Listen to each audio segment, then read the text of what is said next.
खान, मेरा सवाल आपसे इतना है कि ये जो बातें हैं महुआ जी की, ये हवा में तो हो नहीं रही। 47 बार कहा जा रहा है कि मिनिस्ट्री ऑफ होम अफेयर्स और आईटी मिनिस्ट्री की रिपोर्ट है।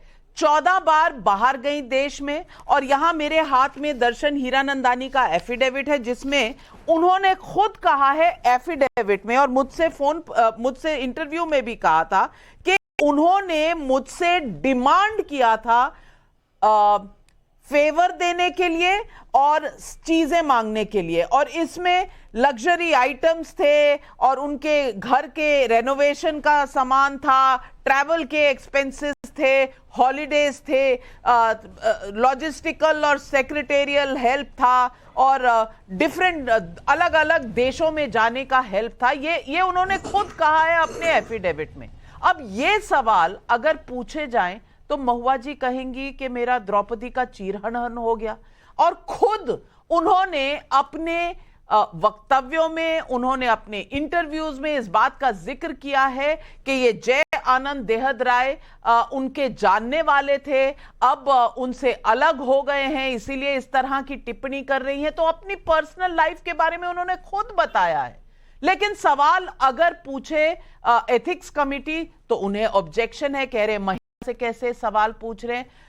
यहां तक कम से कम अगर किसी ने अभद्र भाषा महिला के साथ इस्तेमाल की तो मैं उसकी पक्षधारी नहीं हूं, लेकिन सवालों के जवाब तो देने पड़ेंगे ना, क्योंकि ये आरोप है आपके ऊपर।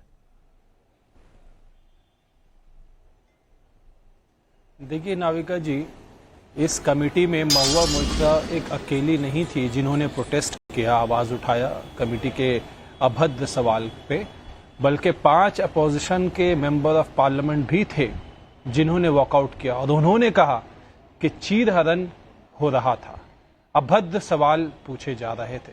और महुआ मोइत्रा ने फिर लेटर भी लिख करके अभी उन्होंने दिया है स्पीकर को, उसमें उन्होंने ये भी कहा है कि सवाल ऐसे पूछे जा रहे जो कि इररिलेवेंट है। आप इस बात को अप्रिशिएट करेंगे कि अगर कमिटी प्रोसीडिंग्स में बुला रही है एक अक्यूज मेंबर ऑफ पार्लियामेंट को एथिक्स के मामले में, तो वो उनसे केवल वही सवाल पूछ सकती है जो इल्जाम से रिलेटेड हो, रेलेवेंट क्वेश्चंस हो।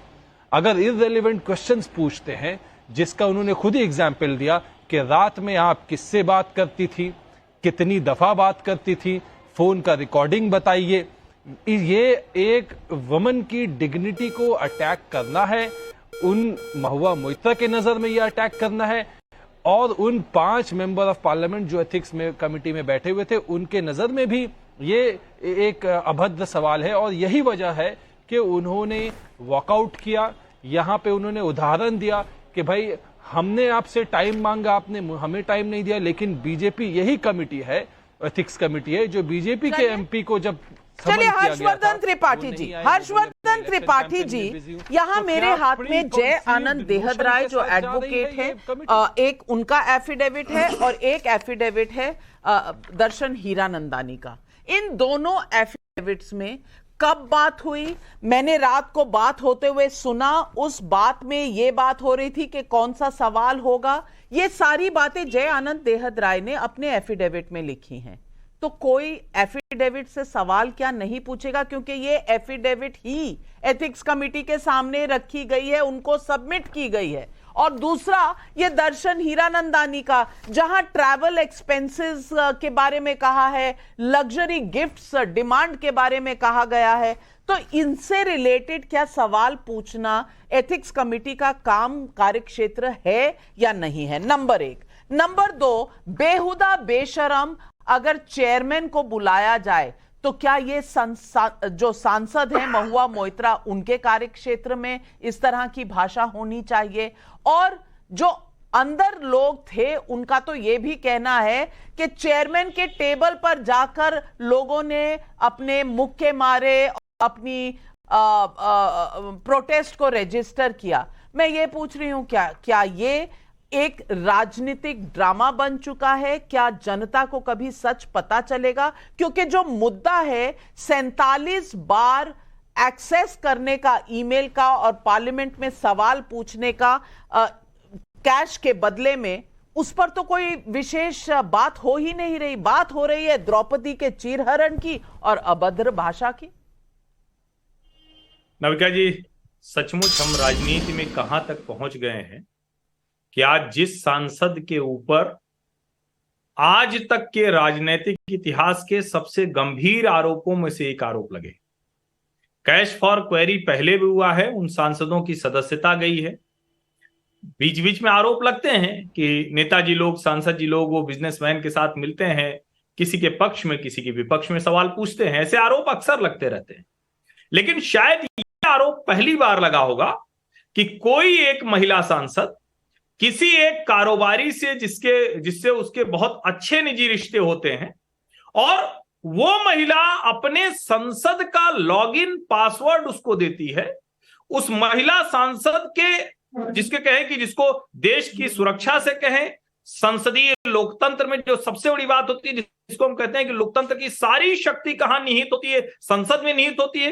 वो संसद किससे चलती है? जनप्रतिनिधि, यानी हम जिसे चुनकर भेजते हैं, वो जनप्रतिनिधि कंप्रोमाइज्ड हो गया।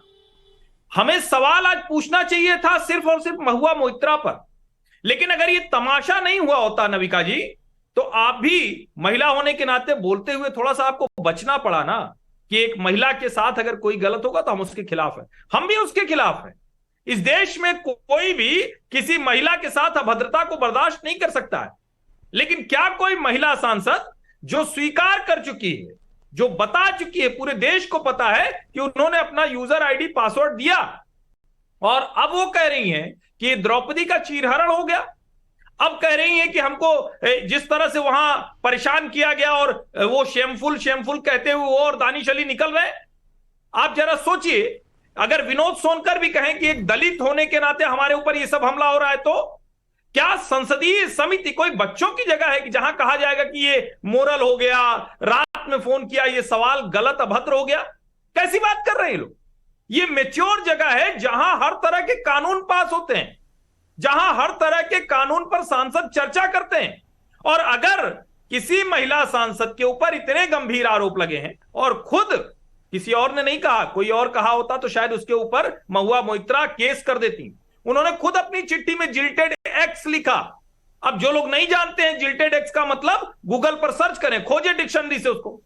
मुझे लगता है कि महुआ मोइत्रा ने वो तमाशा संसदीय इतिहास में पहली बार बनाया है जो आज तक किसी सांसद ने नहीं किया।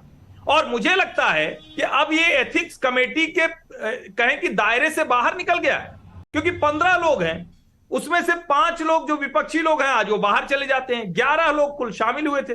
अब सवाल यही है कि अगर इस तरह से चलेगा तो एक दूसरे के ऊपर आरोप लगाएंगे। संसद की समिति सांसद के तौर पर निलंबन देखेगी, लेकिन जो इसमें आपराधिक मामला है, क्रिमिनल मामला है, उस पर बात होनी चाहिए और सीबीआई इसकी जांच करे, जिसकी मांग खुद महुआ मोइत्रा कर चुकी। बहुत सही कहा। सवाल बहुत गहरे हैं और सवाल बहुत